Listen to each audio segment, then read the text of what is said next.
McCarthy audio commentary today, guys. That was terrible. I can't do that one. We gotta. The problem is I'm trying to not be really loud with these anymore, and it just ruins like my ability to do them.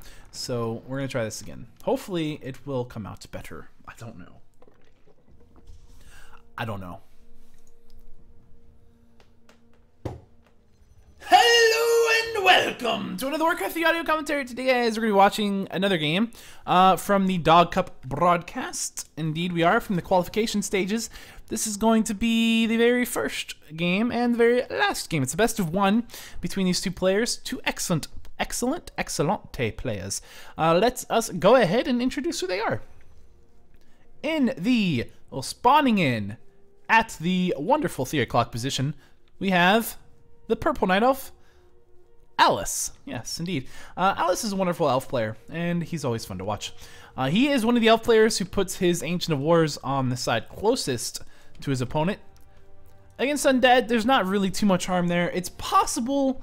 I think that this goes down to like some weird builds. I think don't quote me on that, because I'm not sure. But I don't know. It's not really ever worth trying to do that. But sometimes you'll see like a ghoul come over here, like the first ghoul immediately scouts it, and then this creeps like come down or pull down onto it, and the ghoul attacks it and stuff. And then you have to like micro your wisps and stuff. I don't know. But that's just, it's not a big deal. In the 12 o'clock position, we'll say, the map is Turtle Rock, and we have the blue undead spawning in. It's TVCBM. What? I don't know what his official name is, but I can't call him TVCBM. So TVCBM spawning up here is doing a Death Knight play. It's not close spawn, so no one's too worried about any kind of shenanigans. Alice scouting right through the middle of the map with his wisp. He come over here, says, okay, no blight, okay. Let's go up this way. Oh, look, blight. Okay, that's where he is. Sometimes just knowing where your opponent is enough. But this is not one of those times. Alice is going to send that wisp right back in. I think what actually happens is he had it shift clicked, so you can queue commands. So you just kind of shift click it here. Yeah, shift click it there, and then you shift click it here. And then, if for whatever reason you have to do something else, you at least know where the undead is. Once he saw that, he could kind of come back in and kind of investigate a little bit further, and that prevents you from really accidentally losing your wisp to the creeps that are naturally inhabiting these positions. We're gonna see the TP being sold by the Death Knight. He goes for a very fast tech here. He's playing a ghoul build, but he's gone for the 5 ghoul tech, so he can go ahead and now he's gonna creep with that. He's opting for a very interesting strategy. It's not a bad strategy. It's just not a harassy strategy. And his opponent is going for Warden first. So he is probably, once he sees that, he's probably going to decide to adapt a bit and attack. And maybe he's already intending to attack. I don't know. But it is an easy bit of XP right there. Getting level 2 would always be nice. And sometimes some players there are who actually do definitely want level 2 before they mess with Wardens. And he's going to go straight for this orange camp. This orange camp can mess you up if you're not careful, but if you know exactly how to creep it, and it looks like TBCBM definitely does, then you can creep it out and micro it pretty well without taking significant damage. One of the cool things here is he went ahead and tanked a bunch of damage on the Death Knight first, and you have to be really careful. Once a unit reaches a certain life, they cannot fight this Gargantuan Sea Turtle because it will just right-click them. It will just always focus on units that are low. You can split the damage evenly enough that that's not a concern, but in this case, it looks like he's not quite going for that. He's going to go for the Wisp with the coil. I don't think he got it because it detonated all over that skeleton.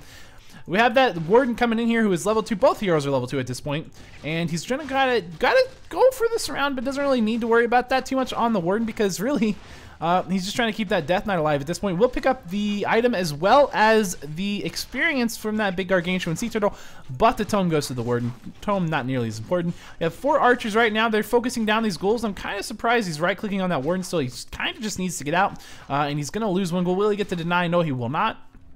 Doesn't even go for it. And now he's going to back off as the Warden also backs off over here towards this shot. Maybe to pick up a boots, maybe to pick up a staff of teleportation, maybe to get both, and maybe to sell this ring of protection. These are options. Looks like he's just wanting to buy something though. Over here we can see the Halls of the Dead. There's a graveyard going up as well. So once again, did he sell it? He did sell the ring of protection and bought both. The boots of speed and the staff of teleportation.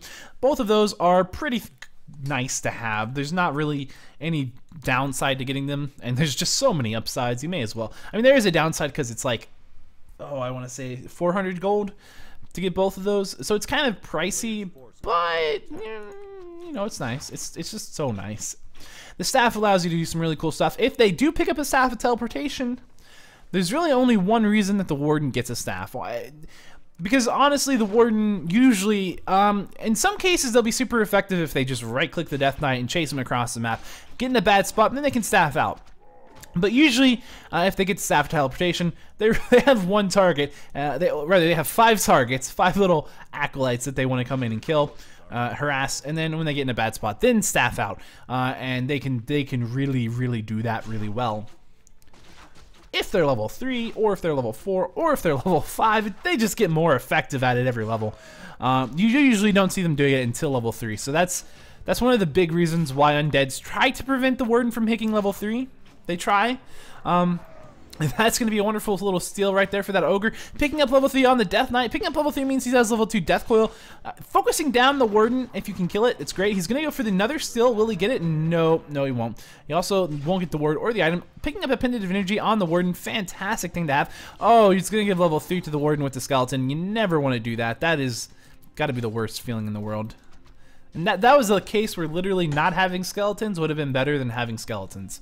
And that can occasionally happen, and it's almost impossible to know unless you like have genius levels of memorization ability and tracking and being able to say, okay, he's killed this many creeps, I know exactly how much XP he has, I can't let him have a skeleton. That's what you have to deal with. It's not easy. But he is right-clicked on that Death Knight. He says, I can kill it with another Shadow Strike, but it's not going to happen because he's going to run right over to the shop where he can pick up a healing potion. Has the Lich out.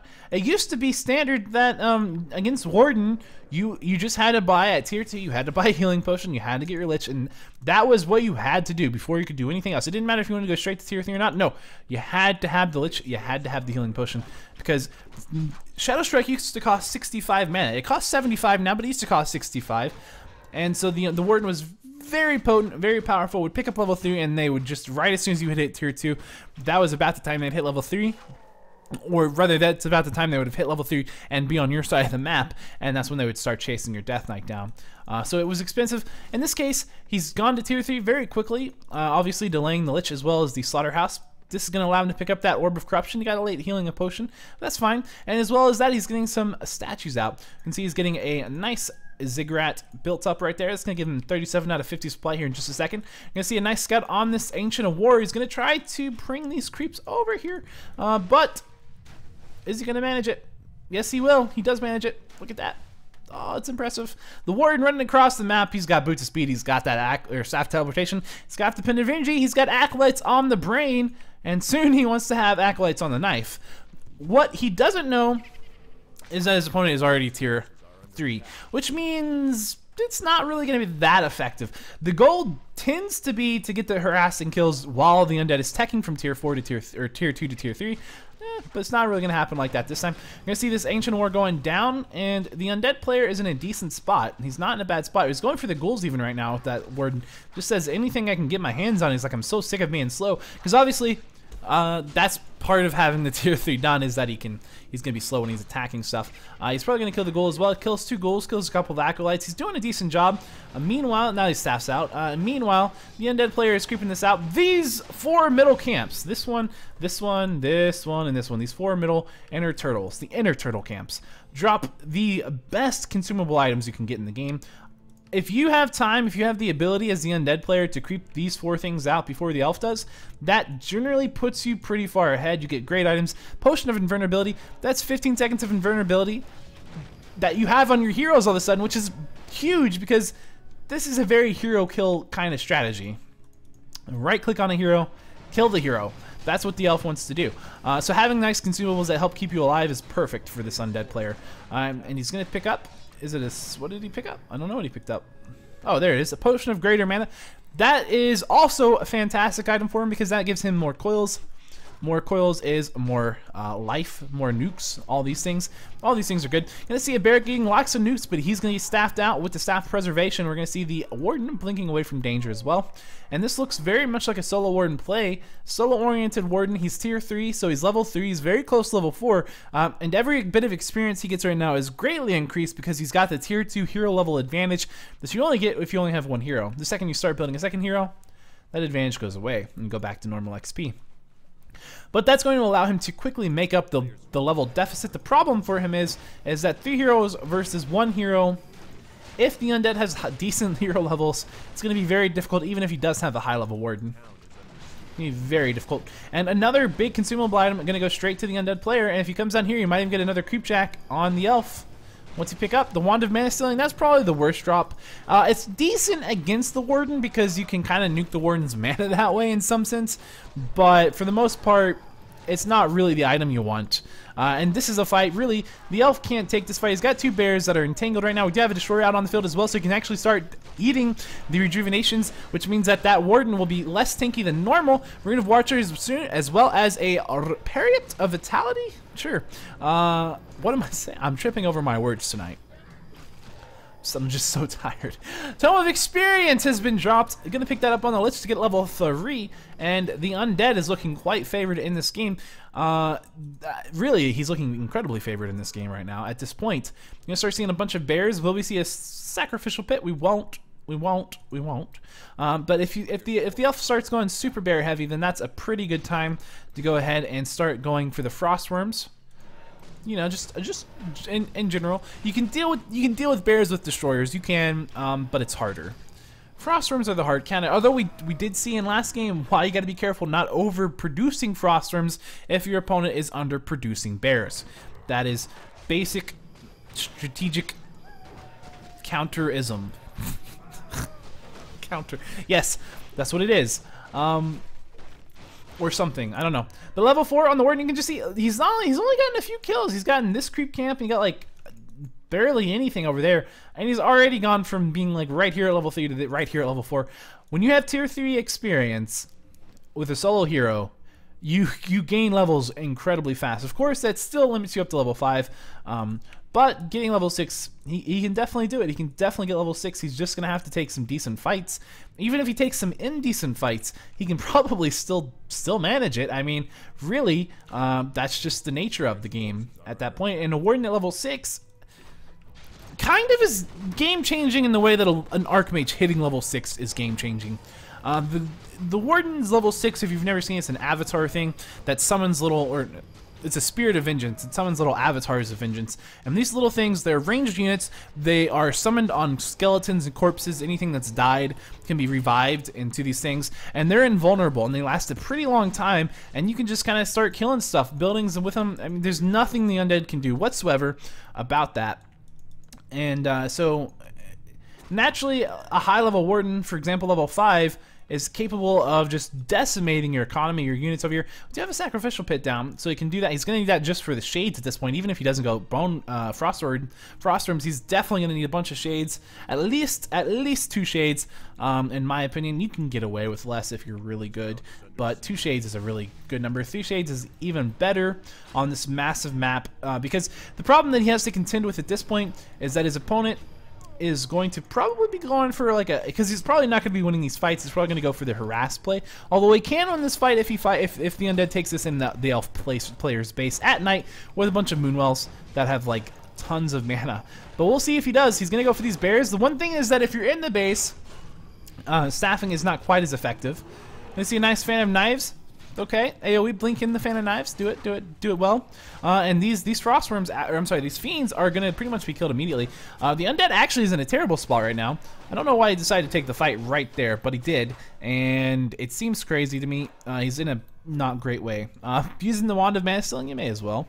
You got it. You can always sell the Wand of Mana Stealing for a mana potion, because you sell it for 200 gold, then you can buy a mana potion with it. So that's not a bad thing, but it's not really bad to use it either, because it's still 100 mana. So it's not quite as much mana as you would get from a mana potion. You get 150 from the mana potion, but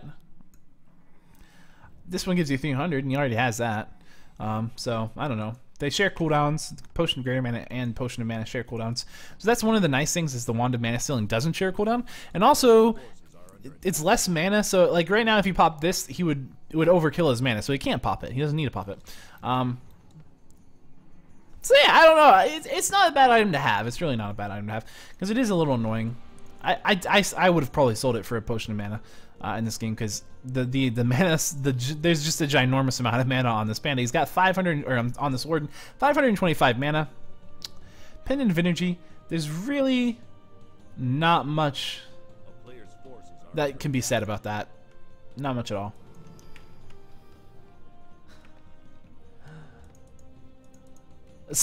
So I'm out of words is what I'm saying. I have no words. So the Shade is in the undead player's base. He is going for boneyards because there are quite a few bears. Oh, I said that. There's not really quite a few bears. It's actually all dryads at this point, pretty much. So I guess there's that. 50 supply. He's only got 2 bears out and another bear coming out. So that's 3 bears. He's got a Shade here. Got a Shade here. The Shade here is because there could be an invisible Warden coming in. The Dark Ranger is kind of a nice little play here. It allows him to silence the Warden. The problem is that the silence didn't go off in time, so the Phantom Knives went off, and he's done just a ridiculous amount of damage. Although he can't blink while he's silenced, and he's gonna go ahead and staff out. Because he has to be a little bit careful. I'm not sure what that insult is. You bing long. Sure. So he's gonna have to remake additional acolytes. That kind of hurts really bad. And the elf army, he's just gonna keep his army here. He doesn't even care. Oftentimes, this is where the elf is putting up expansions, and he's got one up, and he's being sneaky about it. He's being very sneaky about it. That Shade obviously is going to be what is going to allow the undead to go fight it, but it's going to go up. Will he be able to have? He can get home in time. Maybe not, because this is on cooldown. So if he TPs, he'd have to get another TP. So he's just gonna have to deal with the fact that this is gonna die. But there's nothing home for the undead to deal with this Warden. And this is going to be an issue. This is really an issue. There's no Zeppelins on this map. You can't get anything that can provide any kind of protection against the Warden. He right-clicks on the Ziggurat. One of the things you can do there. I mean, he's level 6 now on this Warden. Solo Warden is disgusting. It really is. Like this is insanity. There's nothing the undead can do right now except if he had like Staff of Teleportation on each one of these heroes. That would be pretty good. That would be really good, because that could shut this down. But it's already just done so much damage. He's got 2 shades here. You're better off putting these things into shade form than that. But you can pop them out. It kind of protects. It acts as a buffer, so it's like a shield. It's really, really good. It's kind of what I think the Haunted Gold Mine should do. I don't think you should be able to attack a wisp or an acolyte while the Haunted Gold, if they're mining from the Haunted Gold Mine. I think it should act like the gold mine of the, well, here, because you can't attack these wisps. I think that should be how the acolytes are. I think it's way too exposed, just because of stuff like this right here. I think it's a little too strong. But that being said, there are ways to deal with it, and the undead just has chosen not to do those things for whatever reason. I understand that he wanted to put out the pressure there, but had he had those staffs, he could have dealt with it. He might have even gotten a kill on the Warden, and then he would have won the game. So it's easy to forget when there are answers that you gotta go for your answers. Anyway, so there's the Avatar of Vengeance, and that Dark Ranger taking some mad damage. Start to see some Spirits of Vengeance pop out here in just a second. Little invulnerable dudes. He might have it turned off. He might be waiting to pop those out until the end of the fight and then send them all over at once, maybe? I don't know. They have a short little cooldown to build them. There you go. I don't know. So here we go. Spirit of Vengeance, invulnerable, 17 to 21 piercing damage. Attacks fairly fast. Gonna be moving out. I don't know what he's gonna accomplish here. He's just gonna be annoying. Well, I will say this though: the elf doesn't have any kind of economy advantage at this point. I mean, other than the fact that he's killed a whole bunch of units over here. Honestly, this isn't a bad idea. Keeping 1 or 2 acolytes mining and just not going back up to 5. That's another solution, I guess. I mean, it's better than just like making 5 repeatedly and having them slaughtered. I mean, there's no real point to that. So, this guy Destroyers could eat that rejuvenation. Goes ahead and does it. Picks up mana as well as healing on the Destroyer if he was low on life. I don't know. These Dryads are an issue, but really the Warden is the biggest problem here. You can get silence, but the Abolish is just going to make that so that Warden is going to be very difficult to kill. Right-clicking on the Druid right there, the Bear going to go down to a bit of nukes. Yeah, the hoops. What? I don't know. Fighting with the Avatar of Vengeance out seems like it's a bad idea. This thing just hurts, and it just lasts a very long time. Very long time. He's taking so much damage. At this point, I don't know. I feel like the undead should probably not have taken that fight. There you go. He's going to be forced to TP out, and that Warden has just done so much damage. with those Phantom Knives. Just blinks in, Phantom Knives, blinks in, Phantom Knives, blinks in. Like, he has a pendant of energy. He's got so much mana. And also, I just got an alert on Twitter. I just turned 2. I don't know what that means. I guess I've had my account on Twitter for 2 years now. So if you wanna celebrate and wish me a happy birthday on Twitter, it's twitter.com/SirPurity. So feel free to tweet me a Twitterversary. I have no idea what that even means. But yeah, so this game, it's gonna slow down. It looks like a little bit. Unless the elf moves out, which he would be crazy. There's no need for the elf to attack into that undead base. He has the ability to harass it with this warden. It just turned night, so he can go all night long with this warden and just doing harasses. Even if they're not super effective, it's just free damage. And the undead, I don't know what he's supposed to do. At this point, maybe just wait. I don't know. Just wait it out? I don't know. 100, there's no gold left in this gold mine. The problem is he can just uproot that Tree of Eternity. Walk it over here. Oh, it's got a Tree of Life going up right there. Walk the Tree of Eternity over here. And it's going to kind of probably be a little overwhelming for the undead to deal with. At this point, he's really in a bad spot. Getting the Frost Worm out, that'll be helpful for dealing with the bears. But again, there's just so many Dryads here. I don't know. There are 5 bears out, so that's decent. Having 1 Frost Worm is definitely not a bad thing. Probably wouldn't make another one, though. Probably wouldn't make another one. You already have Destroyers. But that, if he can micro that really well, then he can take down this army. You know. The problem is he doesn't really have any fiends. He's got 1 fiend. I mean, his army that's gonna deal. Oh, I don't know. He doesn't have anything to do with these Dryads, and there's just more Dryads being pumped out right now. It's almost like he would be better off just going straight Destroyer, because the Destroyer, not even that, not even that. No, that would not work either. Yeah, Meat Wagons are a good idea though. Meat Wagons are a very good idea. Meat Wagon Abomination is maybe the way to play this. Doesn't really have the resources to transition to that. I don't know. You gotta have, the problem is you have to have Destroyers, because you can't kill the Warden without Destroyers, because otherwise the Warden gets rejuvenated and then it's just like game over. If you can't dispel that, then that thing is just going to be like it's just impossible to kill. Avatar of Vengeance out, and that means that, and the thing is, the undead has to take this fight. He doesn't have a choice. If he loses this fight, then the elf gets 2 bases, and that's just versus none. Well, he's got 1 base right now, but it's going to be none here very shortly.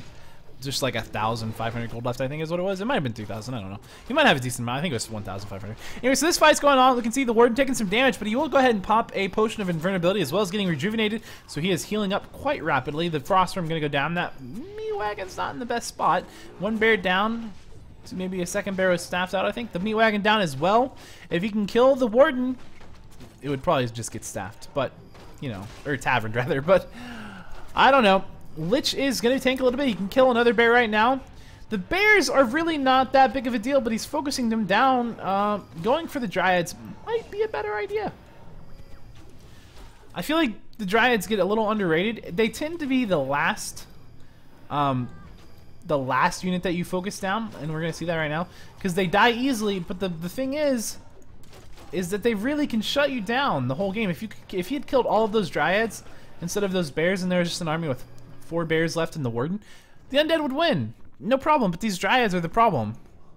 These Dryads, you can't nuke these down. You have to right click them. The other issue is that they're very easy to micro away, so that's kind of another reason why you don't right click them at the start. But you gotta do something about those Dryads, because those Dryads are literally the problem. Your air is useless against the Dryads, completely useless. But your Lich, your Dark Ranger, your Death Knight, those are not. They can kill them. This is just not even cool. Brings in the Spirits of Vengeances. Tries to go ahead and kill this Obsidian statue. There's not really anything that can do about it. He can try to micro away. He's trying to micro away, he knows that he can't prevent the damage on it. So he's just trying to make it so that the most units there have to take the longest flight path. And then he's even going to go ahead and pop open that in Destroyer form, which they can still attack. But he will at least be able to coil that.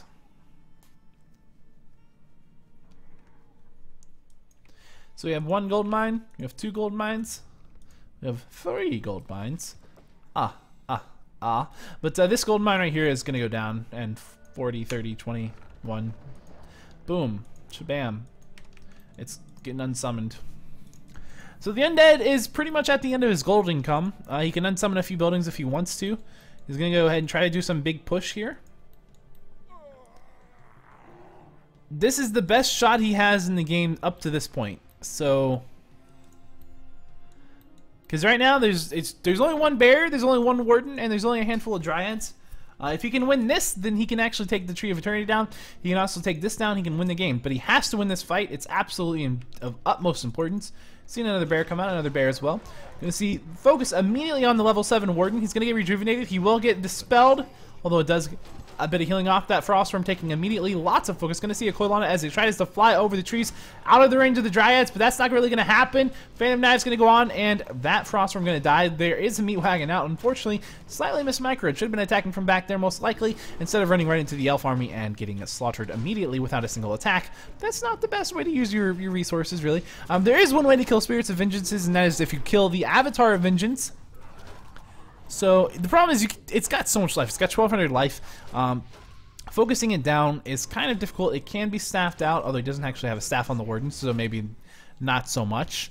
I don't know. We're going to see these heroes taking lots of damage on these undead heroes. Is there a coil on the Lich? Yes, indeed, there is a coil. Will we see a silence kill? Maybe. Nope, but it's going to get silenced. Pop the potion of lesser invulnerability. He's going to do another Phantom Knives and a Smack-a-Rack to kill the Dark Ranger.